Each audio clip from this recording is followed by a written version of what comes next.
Again, welcome to everyone. My name is Wai-Yee Kwong, she, her pronouns, and I'm one of the coordinators of our Disability Cultural Center, and we are super excited that you all are able to join us for the Advocating for Department of Rehabilitation, DOR Resources event today.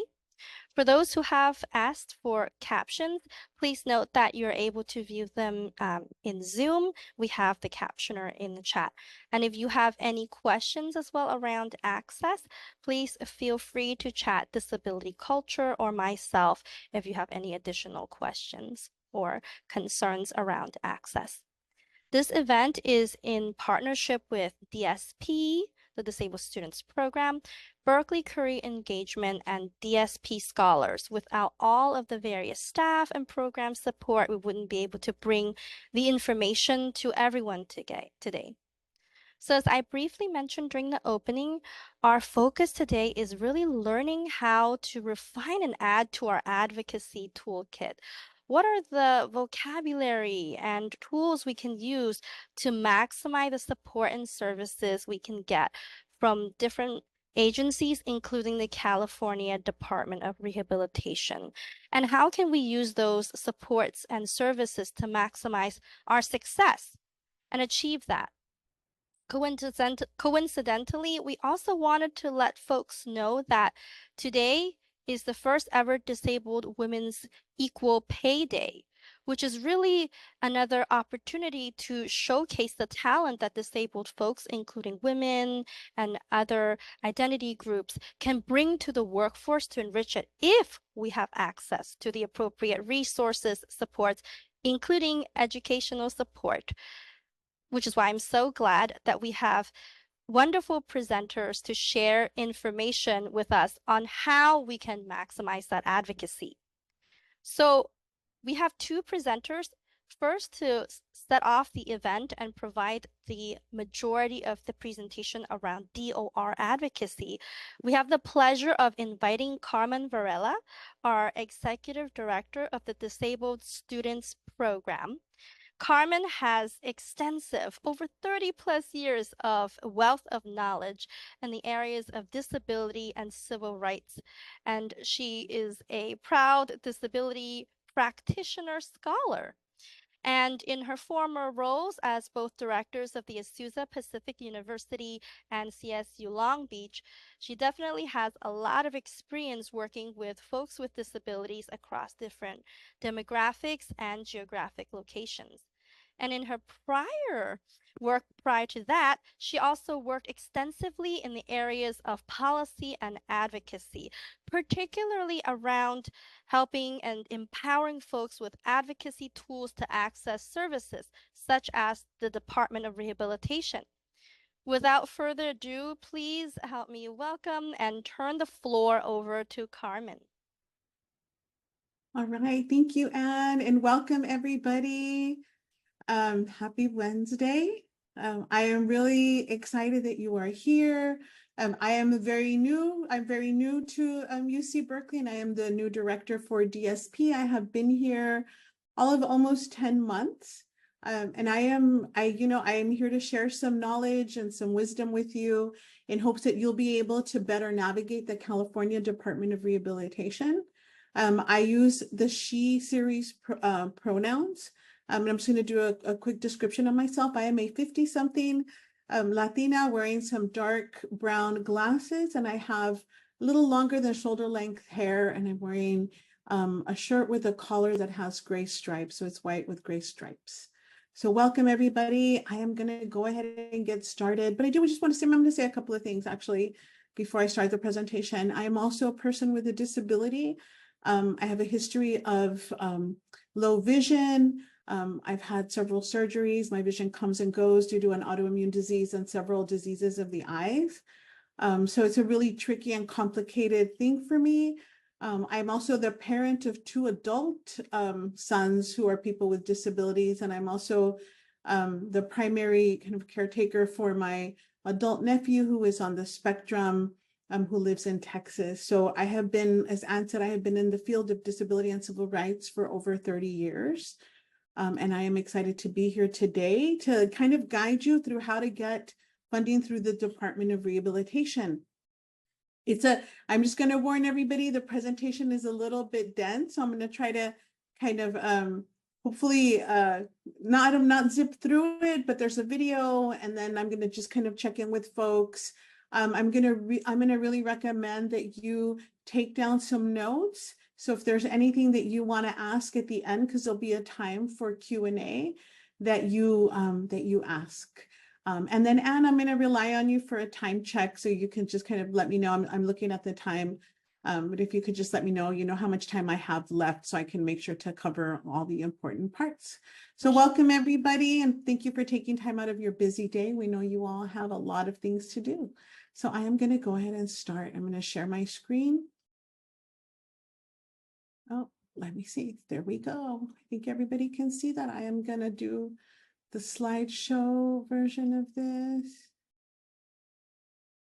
All right, I believe everybody can see that. I can see that here on my end.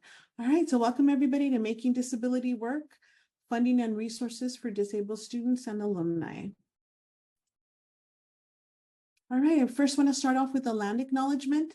The Disability Cultural Community Center recognizes that UC Berkeley sits on the territory of the Wishin, the ancestral and unceded land of the Chochenoya-speaking Ohlone people, the successors of the sovereign Verona Band of Alameda County. This land was and continues to be of great importance to the Muwekma Ohlone tribe and other familial descendants of the Verona Band. We recognize that every member of the Berkeley community has benefited and continues to benefit from the use and occupation of this land since the institution's founding in 1868. Consistent with our values of community, inclusion, and diversity, we have a responsibility to acknowledge and make visible the university's relationship to Native peoples. As members of the Berkeley community, it is vitally important that we not only recognize the history of the land on which we stand, but also we recognize that the Mukwema Ohlone people are alive and flourishing members of the Berkeley and broader Bay Area communities today. Right, and with that, I will get started. All right, here's a slide with the Disabled Students Program mission. The Disabled Students Program provides an inclusive environment for students with disabilities. We equip students with accommodations and services to achieve their individual academic goals. We are dedicated to supporting disabled students and collaborating with the campus community to remove barriers to educational access and embrace the university's values of equity and inclusion. We believe that a universally designed environment benefits everyone. All right, so here are the objectives for today. My goal today is that you will learn about the importance of vocational rehabilitation, or what we call VR services. So I'm going to go back and forth and call it, you're going to either hear me say vocational rehab or Department of Rehabilitation. The term California Department of Rehabilitation, or DOR, really just indicates the state VR service. So you'll just hear me use them interchangeably, and I'm talking about the same service. So we're going to hear about the importance of VR services, or the problem of practice and the data around that. You're going to learn about the eligibility criteria and how to successfully apply for VR services. The individualized plan for employment, you're going to learn about that, and the employment goal, educational training services, what your student responsibilities are, and what the DOR responsibilities are. You're also going to learn about your appeal rights, and then we're going to talk about resources. All right, I'm going to go on to the next slide. All right, problem of practice. So many of you are, if not all of you, are DSP students. I know a lot of times it seems like the mission or the goal of DSP is to just be pumping out accommodations left and right for students, which is definitely what we do. And as many of you know, there's a lot that goes into that. But what we're really tackling by doing this really important work is a much larger problem of practice. So I'm going to talk a little bit about that. And it's really about educational attainment and how it relates to employment outcomes for people with disabilities. What we know is that where we see disability, we see poverty, and the two are pretty inextricable, right? They're together. Where you see poverty, you see disability. And so part of what we do at DSP is to provide the services to provide students with disabilities equal access to begin to bridge that gap around educational attainment and employment. I'm going to talk a little bit about the data. So I love data, and I hope a lot of you love data too. So I'm going to share. So somebody just did a heart. Thank you for that. I'm going to share some data with you about from the U.S. Bureau of Labor and Statistics around educational attainment and employment. So I'm going to see if I can just slide over to, without losing you, to my other screen here. Oh, I might have lost you, but I am going to, let me see really quickly. Nope, you are still here. Let me see. Oh, no, I can't find it. Okay, let me see if I just click in here. Nope. I'm so sorry. Give me one quick second here while I rearrange my desktop. Oh, no, I am on my desktop. That is why. Okay, let me see. I'm going to go into this right here. That is not the right one. That is going to be one of them. Actually, I think that is the one. Sorry, let me go back here. This is employment population ratio. Let me see. 1 second. I'm so sorry for the, here we go. Here we are. Persons labor force characteristics of 2023. All right. I'm going to share this screen with you. And I'm just going to push it up a little bit, and I'm going to enlarge it for myself to see better. So this is, let me go back to up here, what this is. So this is it's a news release from the Bureau of Labor Statistics from the Department of Labor that was released in February 22nd of 2024. And it's persons with a disability labor force characteristics. And this is for, I believe, the 2023 year.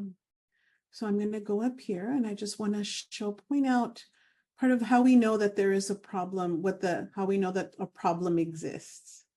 All right. So here we're going to see employment status of the civilian non-institutional population by disability status and selected characteristics in 2023 annual averages. So this is a chart, and it has several kind of subheadings. We have the characteristics, we have the civilian non-institutional population, total number of people, the population ratio. It'll show in the civilian labor force who's employed, that total, the percentage population, unemployed total, and then the rate. So we're going to really be looking at more, not the numbers as much, but more the percentages. Okay. So in the first here on the left, you're going to see persons with disability, and you're going to get this slide. So if you're interested in looking more into this, which I really hope that you are, there's a lot of disaggregated data here. We are going to focus. I'm going to go down here a little bit, and we're going to talk about people with disability. So if you see here, you have race and Hispanic or Latino ethnicity, educational attainment. And we're going to focus right here on educational attainment. So if you see here, if you're a person with a disability and you have some college or an associate's degree, your participation rate in the labor force, which simply means that you are actively looking for a job, or you're in the EDD, or you're getting unemployment benefits, you are somehow involved in the labor force, right? Your participation rate, or their participation rate, is at 26.7, okay? Then when you go down here and you look at a person without a disability who has some college or an associate's degree, and you look at their labor force participation rate, we'll just make sure it's the right one, and it is. You'll see right here that it is at 69.5%. That's a huge, huge discrepancy, right? So then when we go here and we look at people with a bachelor's degree or higher, then you see it at 32.8%, right? Which is a little bit better than people with an associate's degree. But if you're a person without a disability, it's at 76.5%, right? That's huge. And then if we go across a little bit more, we look at employment. So if you have an associate degree and we look at employment, let's look up here just to make sure I'm on the right one. If you're a person with an associate's degree, and the percentage of people with a disability who are employed with an associate's degree is 25%. Persons with a disability with a bachelor's degree are employed at 31.3%. I mean, that seems okay, right? Pretty low. But if you go down here, people without a disability with an associate's degree, they're employed at a rate of 67.6%. And people with a bachelor's degree without a disability are employed at 75%, right? That's a really large discrepancy. Then if we move across a little bit more, we're going to look at the unemployment rate as well. So again, if you have an associate's degree, you are unemployed at the rate of 6.4%. If you have a bachelor's degree, it's 4.6%, right? It's just a little bit lower with the bachelor's. If you're a person without a disability, your unemployment rate is 2.8% if you have an associate's degree, and it's 2.0% if you have a bachelor's, right? So it gets lower, right? The higher your educational attainment is, the lower the percentages of unemployment, right? And then the percentages go up a little bit in terms of employment. I'm going to go back to my presentation. All right. And then we're going to go to the next one, which is the employment population ratio for people with disabilities. And this was released in 2022. And I'm going to go to that next screen here. Give me 1 second. I hope this is the right one. No, it is the next one. All right. So this is a line graph, and I'll show you up here. Employment population ratio for people with a disability increases to 21.3% in 2022. So this was published in February of 28th, 2023. This is more of a visual representation of what we saw, right? This is a year behind the data that I just showed you. So what you'll see up here is the blue is the labor force participation rate with a disability, and then here labor force participation rate with no disability. The green is the employment rate population ratio with a disability, and then you'll see that this line right here, that's just I'm sorry, I'm not sure what you call this kind of line. Is for an employment population ratio with no disability. And then in the red is the unemployment rate with a disability, and then the unemployment rate with no disability. So we're going to go through this really quickly, right? So we're just going to start here in 2009. The labor force participation rate for people with no disability in 2009 was at 70.9.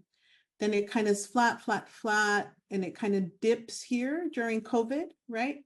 Then when you get to 2022, you see the labor force participation rate for people with no disability at 67.8%, right? Which is pretty good. And then when you go down here and you look at the labor force participation rate for a person with a disability, in 2009, it was at 22.4, kind of the same trend, right? It dips a little over COVID. And then in 2022, it's at 23.1% for a person with a disability, right? Versus that 67.8%. Then you see that huge gap right here in the middle, right? Where there's like no space. That's the gap. So here is the employment population ratio for people without a disability, right? So in 2009, it was at 64.5. And then kind of same trend, dips during COVID. Then in 2022, we see that employment population ratio, if you don't have a disability, at 65.4%. And if you go here, and you're a person with a disability, in 2009, it was at 19.2, right? People with disability, without a disability started pretty high, right? Here, it's already really low just from the get-go in 2009, same trend, flattens, and then it dips in 2020.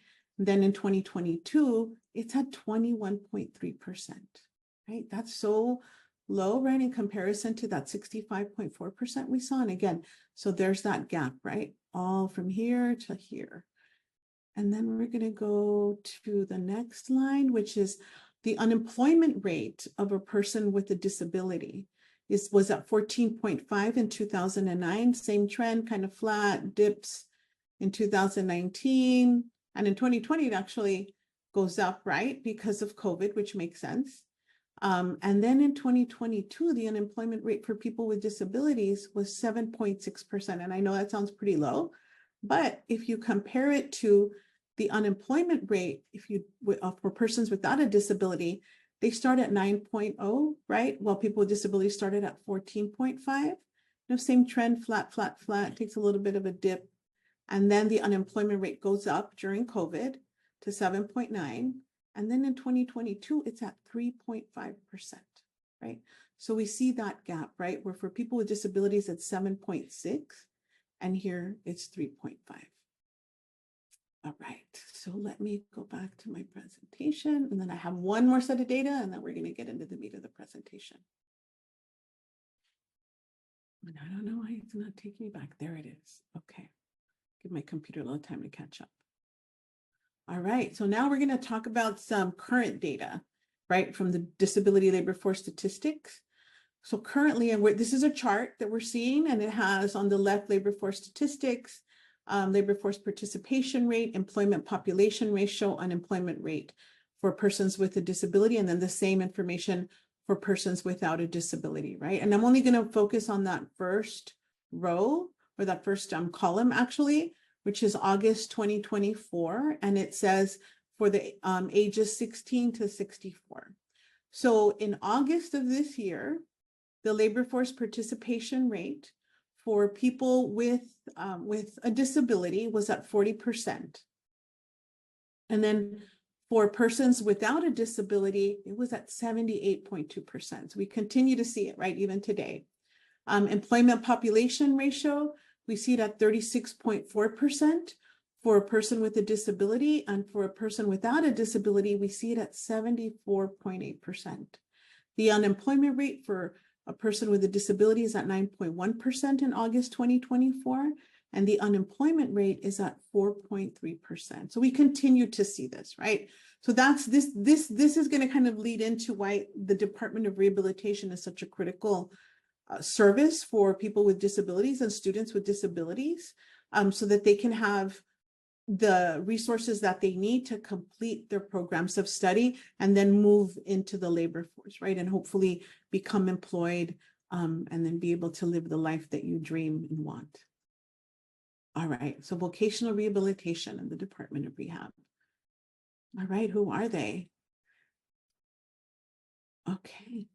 All right, who is the California Department of Rehabilitation? So I'm going to show a short video about the Department of Rehab, and then we're going to talk a little bit about it. So let me just switch screens here. I'm going to make this bigger, and then I'm going to play this for you. Welcome to the California Department of Rehabilitation. DOR works in partnership with consumers and other stakeholders to provide services and advocacy in pursuit of employment, independent living, and equality for Californians with disabilities. At DOR, it is our fundamental belief that individuals with disabilities can be fully integrated and highly productive community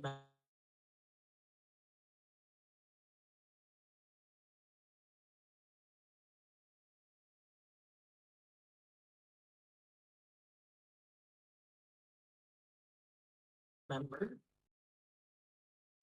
employees, and colleagues. To be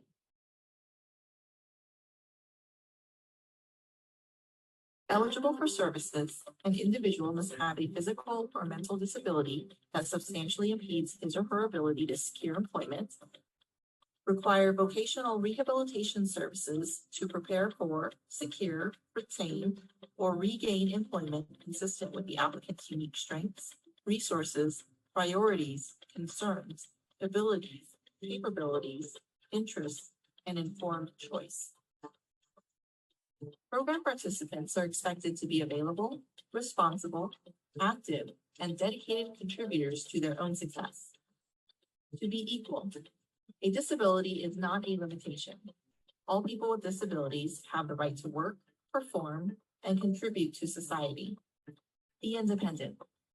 With a dedicated sense of personal commitment, anyone with a disability can attain a level of independence that not only increases their self-worth, but also minimizes the strain on taxpayer-funded financial support. Be employed. With training and support, an individual with a disability can access new opportunities to have a higher quality of life. We tailor our services to each person individually to ensure a greater chance for success.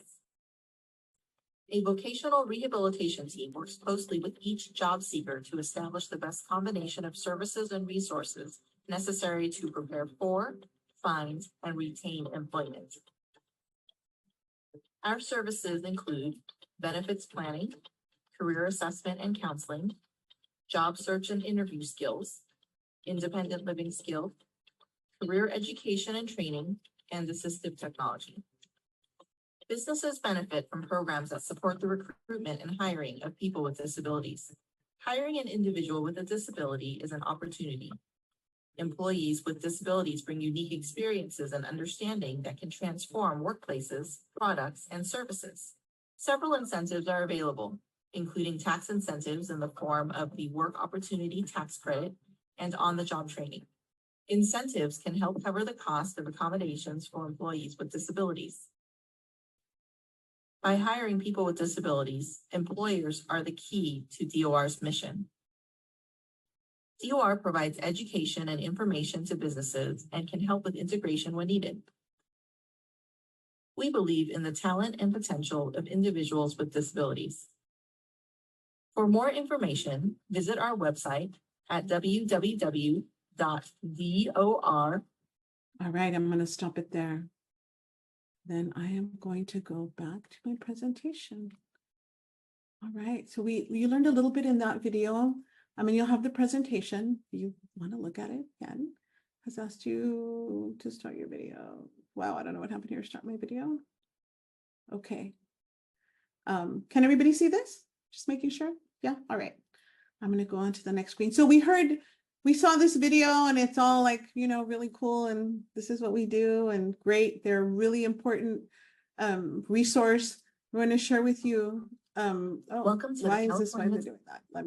No, I'm just trying to switch over to the next slide. There we go. But I'm going to tell you a little bit about my interpretation of what the DOR, who they are and why they're important. Okay. So why are DOR services important? Because they provide a pathway to access higher education and employment, right? We saw those statistics, which are pretty stark, right? Around that gap and that discrepancy around people with a disability and people without a disability in terms of educational attainment and employment. And we know that there is a correlation between educational attainment and employment.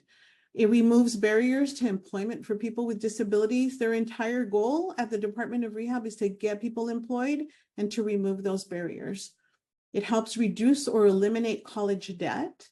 Educational training services are provided, and that funding is specifically provided so that people with disabilities don't go into a huge amount of debt when they come out of college and then have to repay that money. So it is possible to get full and complete funding from the Department of Rehab for your entire tuition fees, books, supplies, computer, parking, transportation, you name it, everything you need. There are some exceptions, like housing, that's very rare. They don't pay for your food and your everyday living expenses. But again, the regulations are very clear that if you qualify and are in plan with them, they can cover almost everything that is related to your education. It reduces the dependence on the state for food, housing, and healthcare.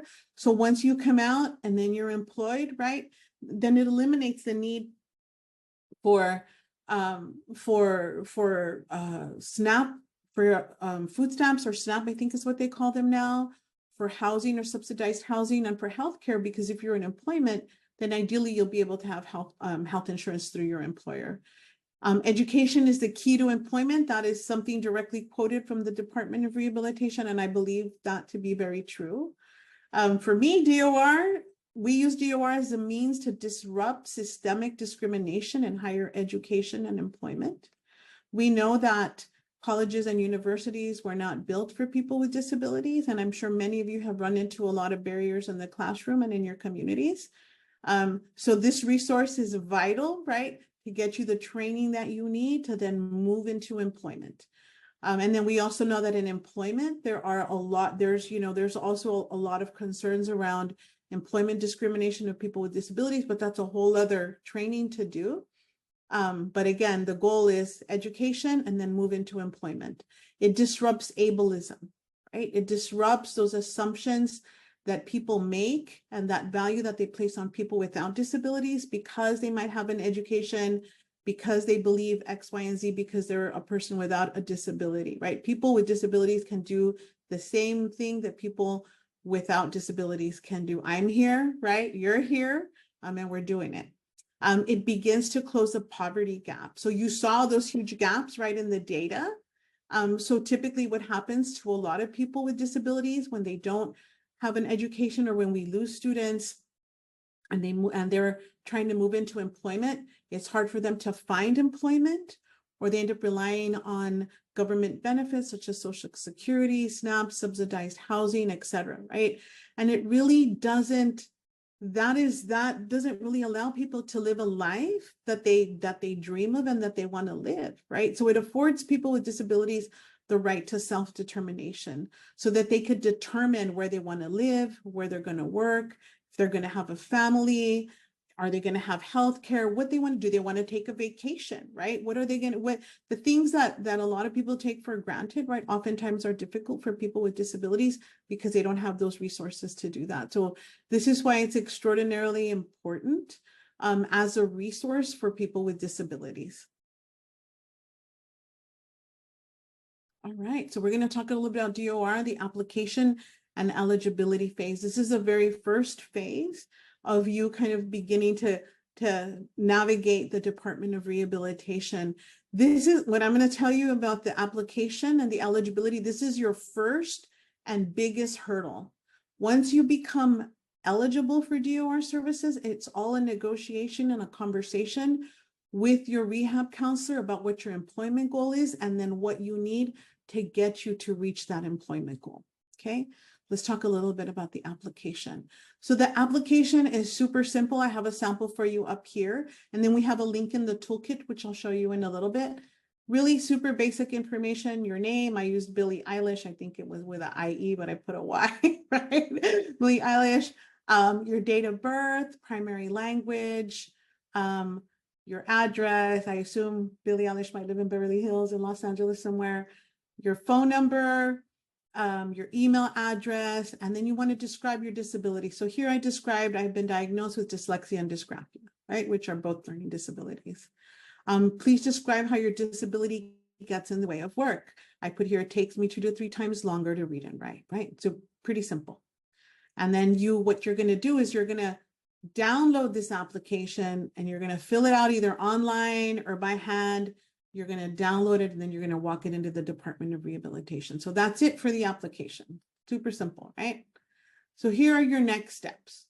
You're going to print your application, and I'm going to really encourage you, if you decide to mail it versus walk it into the Department of Rehab, that you do it certified return receipt mail. And the reason for that is that there unfortunately are a lot of people who complain about turning in their app. There's an online form that you can turn in and submit, but then nobody ever responds, right? And then the other thing that is good about either mailing it certified return receipt or walking it in is that then you can have proof of the date that they received it, because what happens is they have 60 days from the time that you submit your application, right, to find eligibility, right? To say either you're eligible or you're not eligible.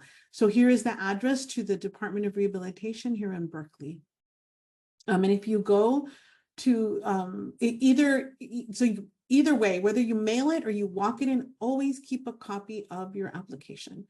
What happens after I mail it in, the DOR has 60 days to determine eligibility. Sometimes it might take longer if you're required to participate in a trial work experience, but I don't believe that's going to happen because you're not working, you're going to school so that you can move into employment. Or due to an exceptional or unforeseen circumstance beyond the control of the Department of Rehabilitation. In this unique circumstance, the DOR and applicant must agree to a time extension. So what I'll say here, when I used to work with students, I used to work at Disability Rights California for about 6 years. I was their client assistance program advocate, and my wheelhouse was getting students with disabilities into college and universities. And we oftentimes saw a delay, right, in that happening.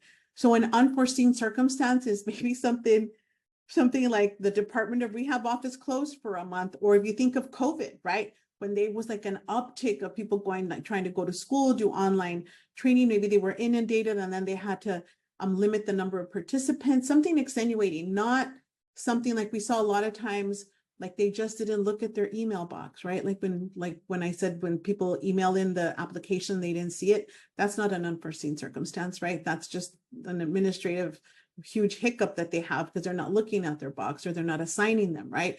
So it has to be a pretty unique circumstance, right? In order for them to request a time extension, and then they can't do the extension without you agreeing to it. After that, you have an intake appointment or an orientation meeting. They used to do 2 meetings. I think now they're doing 1, and I think they do it all together. And there they're going to provide you a packet of information to fill out, right? You have to complete all those forms to the best of your ability. They're going to ask for your employment history. They're going to want to know all kinds of information about you. They're going to want disability documentation. They're gonna just have things that you're gonna have to prepare. I don't have a copy of the packet, unfortunately, or otherwise I would put a link to it. But what I'm gonna say is do your best to fill it out to the best of your ability and then turn it back into the Department of Rehabilitation. If you are a student who is on Social Security benefits, I know a lot of our students with disabilities and a lot of people with disabilities are on SSI. You can print out your letter with the Social Security Administration, give it to the Department of Rehabilitation as part of your packet, and it can serve as presumptive eligibility because the Department of the Social Security Administration has already deemed you as a person with a disability. Okay. Again, just some reminders: mail certified return receipt or walk in your application. Always be sure to keep a copy of your application for your records. And I'm going to say this: for anything that you do, anything with your signature, anytime you apply to anything, always keep a copy, right? You never hand over your signature or your information without keeping a copy. The DOR has those 60 days from the day of the receipt of your application to make a determination. Stay vigilant for any DOR communications and attend your appointment. They're going to either send you a letter, send you an email, or call you. It's likely going to be an email or a call. I'm sorry, it's either going to be an email or a actual or something in the mail telling you this is the date of your appointment and this is the time of your appointment, and then they're going to tell you what they need you to bring, okay? And keep a copy of all information you provide. All right, let's talk a little bit about eligibility criteria. So the first criteria is for them to determine by a qualified professional that the applicant has a physical or mental disability, right? So that's the documentation that you need from your doctor that indicates that you are a person with a disability. The next criteria is a determination by a qualified personnel that the physical or mental disability constitutes a significant impediment to employment, right? So there has to be a reason or you've got to make the argument or show that your disability can impede employment, right? And I'm going to say most all disabilities are an impediment to employment. The third one is a determination by a rehabilitation counselor that the applicant requires vocational rehabilitation services to prepare for, secure, retain, and regain employment consistent with the applicant's unique strengths, resources, priorities, concerns, abilities, capabilities, interests, and informed choice. So once you become a client of the Department of Rehabilitation, let's say you go to, finish your program, move into employment, and years later something happens and you lose your job because of a disability or a disability related need, you can always go back to the Department of Rehabilitation, right? Because they can help you, again, secure or retain or regain your employment. And then there is also a presumption that the applicant can benefit from the provision of ER services. So you have to be able to benefit from the services, and for students, those are educational training services, and then your ability to actually move into employment. So if you are in college, then to me, there is no question that you can benefit from services, because if you're able to attend to college, that means you're able to attend at work. And then you have to be able to show up and participate as well in the services. All right. How to choose your employment goal. So we're going to talk about how you choose your employment goal. And I'm going to click into here. We're going to talk about onetonline.org. Let me see, did I pull them up anywhere up here? I want to go in there and show you. Actually, I didn't. Let me see if it lets me click into this. Oh, it is. Great. Okay. So the Department of Rehabilitation uses ONET and the codes in here and the information in this website, which is powered by the Department of Labor, to determine whether or not an employment goal is viable. So once you become eligible, they say yes. the determination of eligibility has nothing to do with your employment goal, right? You want to be a lawyer, you want to be a doctor, you want to be a truck driver, none of that matters in the eligibility phase. This all happens after the eligibility, right? So they're going to look in here, and you're going to look in here too, because you've got to do some market labor research to show that your employment goal is a viable employment goal. Okay, so I'm just gonna type in here, and if you see here, I'm just gonna walk you through this. There's some really good information for you to have here. Find an occupation, right? Hot technology, industries, family zones. There's advanced searches.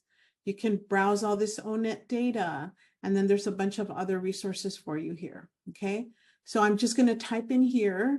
I'm gonna put social worker. Okay.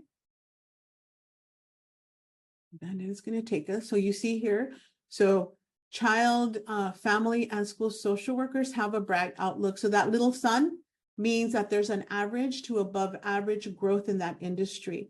So the Department of Rehabilitation will not support you in your education and funding your education if your ultimate employment goal is below average. There's a below average growth in that industry, right? So for example, I don't know, let's say you wanted to be let's say a deep sea diver, right? And there's no employment market for that. They are not going to support the training for you to be a deep sea diver, right? But if you want to do social work, right? So let's go here into social work and see what it says. All right. So you see this number right here? This will end up on your IPE under social worker, right? Because also, and I'm have a sample IPE for you to look at in a little bit. They'll use this code. And what you'll see here is information about social workers. Oh, hang on, let me see details. That's the summary, training and credentials. Okay, here we go. So what we see here, training and credentials. You can find a school where you can get trained, right? Where you're already all in school. It tells you what the median wages are, but you can actually go to the state here, right? And find what the median wage is in whatever state you're going to go, you plan on being at, right? If you're going to leave here and be in Washington or somewhere, you could go here and find that, or you could find the local wages by zip code. So here it is right here. It's 5 to 8%. It's faster than average, right? Projected openings, 6,000, state trends, you would select a state. And then the really cool thing is you could even find job openings on the web specifically for social workers, right? You just select the state and you select the zip code. And I don't know why this one is not telling me the education piece. Let me go back. You can also do a custom view of this.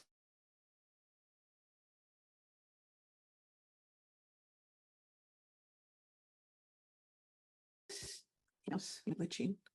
I'm going to go back here into social workers, and I'm going to pick another social worker line. I had picked it earlier and it had some more detailed information. I'm just going to go to this one right here and I'll show you. Okay. So you see, so here's the child, family, and school social workers. And then it gives you the sample of reported titles, right? So let's say you're doing anthropology, you want to be an anthropologist. It might not say anthropologist, but it might have a similar title, right? That's associated with it. So if you see, it'll tell you the tasks, technology, skills, work activities. You can do details or custom. The details is very, very detailed. And then if you go down here, kind of similar, right?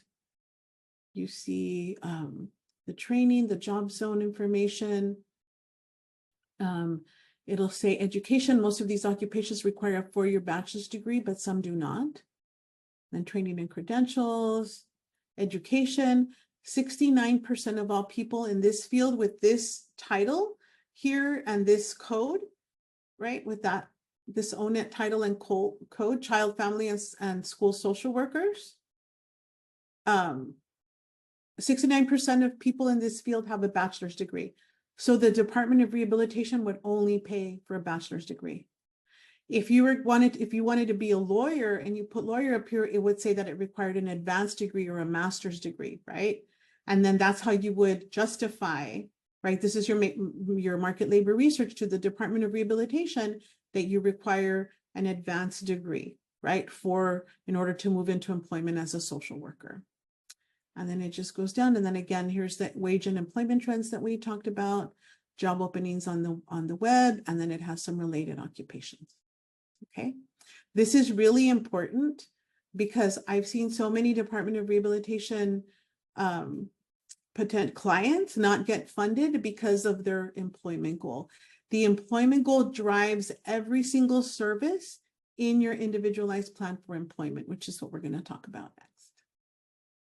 Okay. Let's go to the next slide.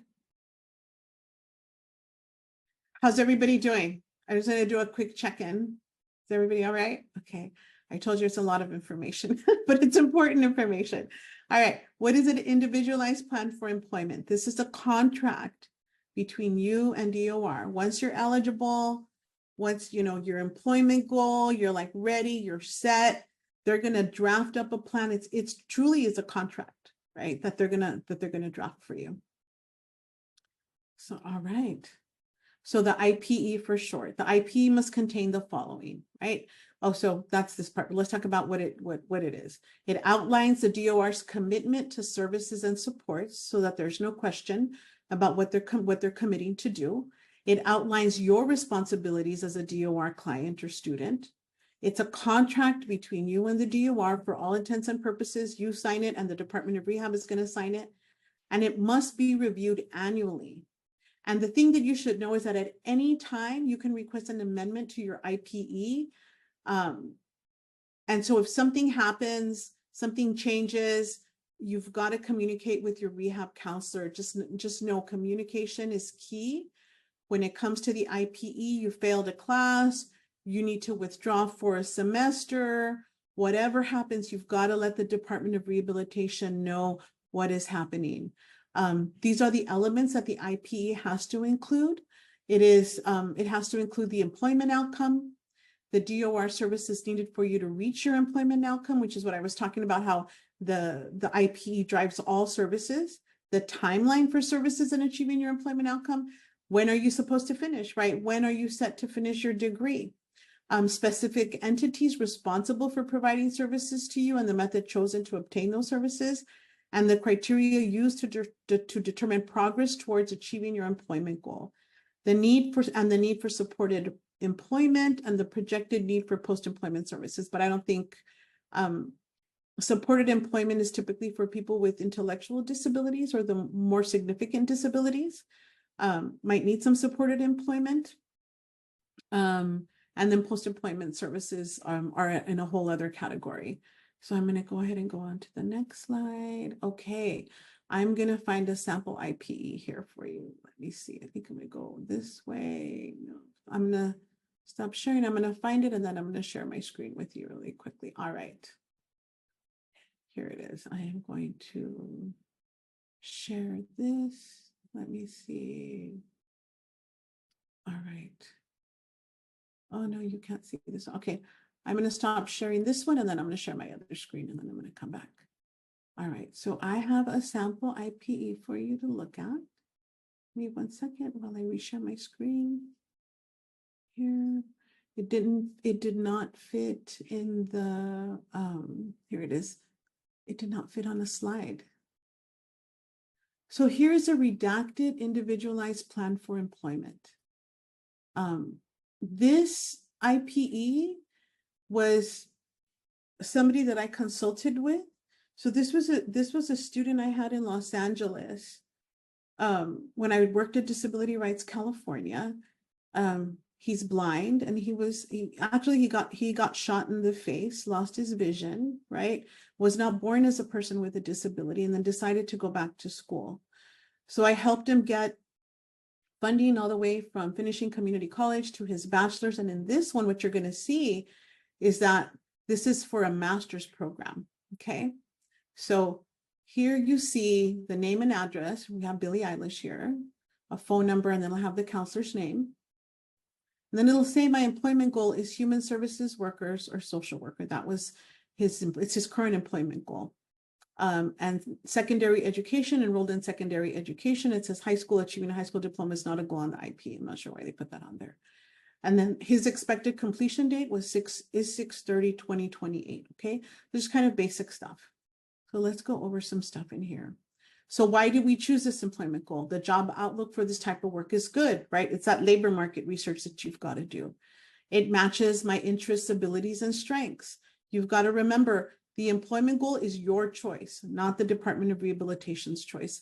I've seen them way too many times try to convince people to take on jobs that are way below a person's capacities and abilities, okay? And it's unfortunate, but oftentimes that's because they're trying to save money. They're a state agency and they're trying to save money. It says, I have successfully completed related training. I explored options and feel this is a good choice. And then this was a plan revision because the original one was to get a bachelor's and then this one was to get a master's. So here it indicates that the revision is my new education goal is for a master's degree in sociology at California State University, Los Angeles. Okay, then it just talks about why he's interested in doing this. And then it talks about my education includes, he had an AA from Los Angeles City College, got a bachelor's of science in rehabilitation services from Cal State LA. Talks about where he lives. Some academic support conditions, right? So these are things that you're agreeing to, that you're going to successfully attend school. Here it's at Cal State LA. And successfully enroll and register and begin school for every quarter. I must successfully attend and participate in all education courses that are necessary to meet the requirements for the master's degree in sociology. And this is what I was talking about in terms of communication. If something happens and you can't enroll, you're a client, you're in plan, something goes awry, you have a family emergency, you've got to talk to your counselor. Another academic support condition, this is actually wrong, and I caught this last night when I was looking at this.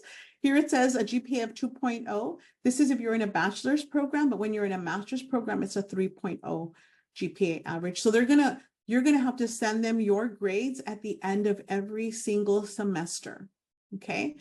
You're gonna send them your grades, and then they're gonna send what they call an authorization or promise to pay to the university. And they won't pay them until the end of the semester, right? So they put it in place at the beginning of the semester so that you can register for classes. Then at the end of the semester, you tell your counselor, you show your counselor that you passed all your classes, and then they send a payment to the Department of Rehabilitation.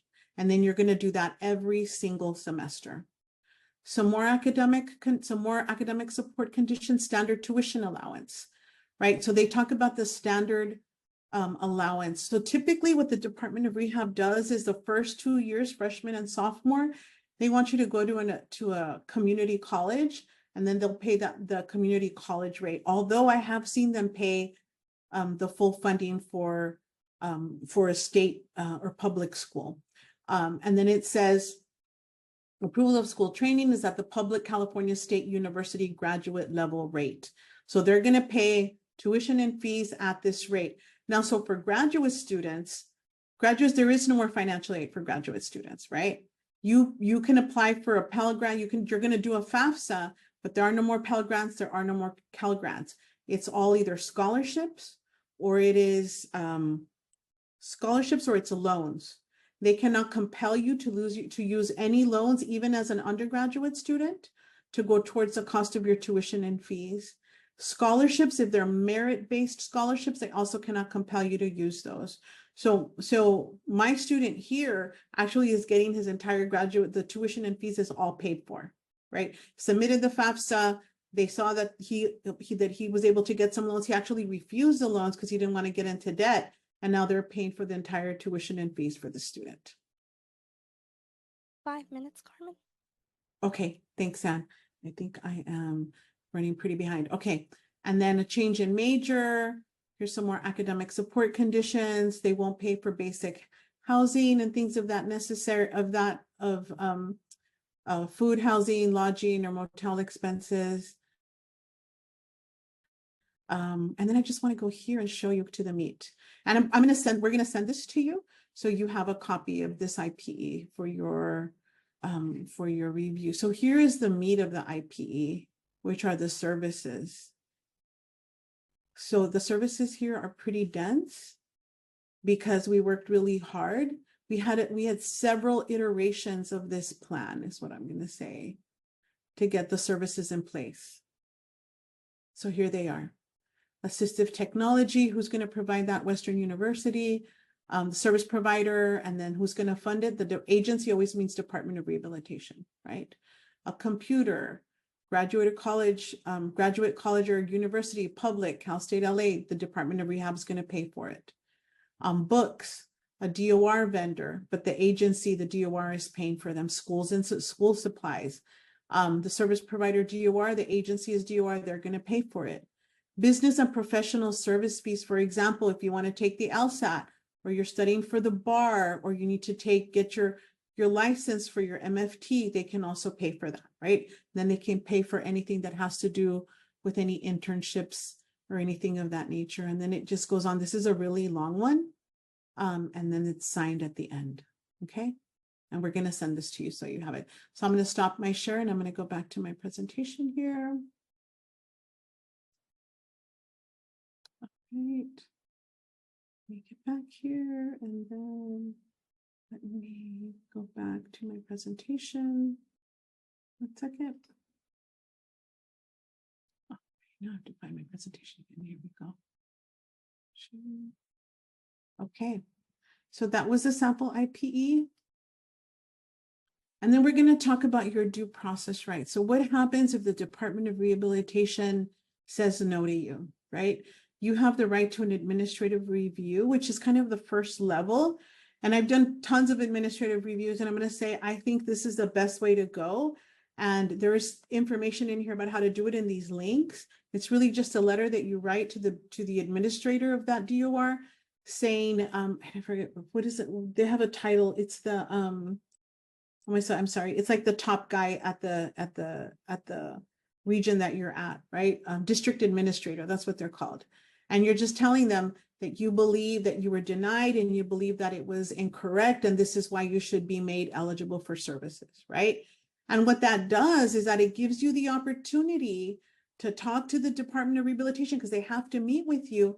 And then you're going to see why exactly they're telling you no. They're going to put it in a letter, but you get to have a conversation with the district administrator, make your case, cross your fingers, and hope that he says yes to you. If he says no, then you have the right to a mediation, right? And then there's information about how to do a mediation. If that doesn't go well, then you have the right to a fair hearing.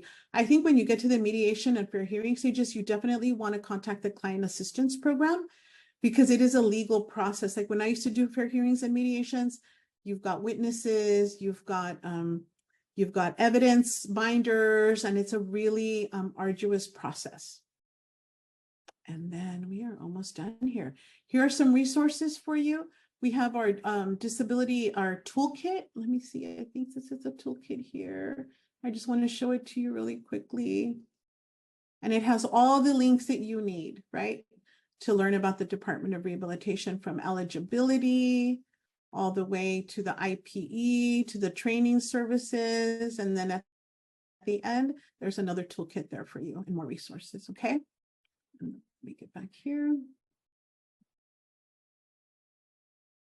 I am almost done. Oh, it's glitching. Okay. All right. And I think I am done with my part. Thanks, everybody, for so much, Carmen, for the fantastic breakdown and just really making us aware of all of the resources and additional tools we can use when we're trying to frame and advocate for the resources we need. I wanted to transition now to our next presenter who has just arrived to share a different perspective, a student perspective of how DOR application worked for them and what are some maybe ways they've found that would help them navigate DOR. So Jane has graciously offered to share from the student perspective how DOR works. Jane is a student leader who is studying mathematics, and Jane has been receiving DOR services for, and please feel free to correct me, over a year now. And because how strongly you believe in DOR services in supporting your education, you created a guide yourself from the student experience end, and it has helped over 20+ students navigate the process.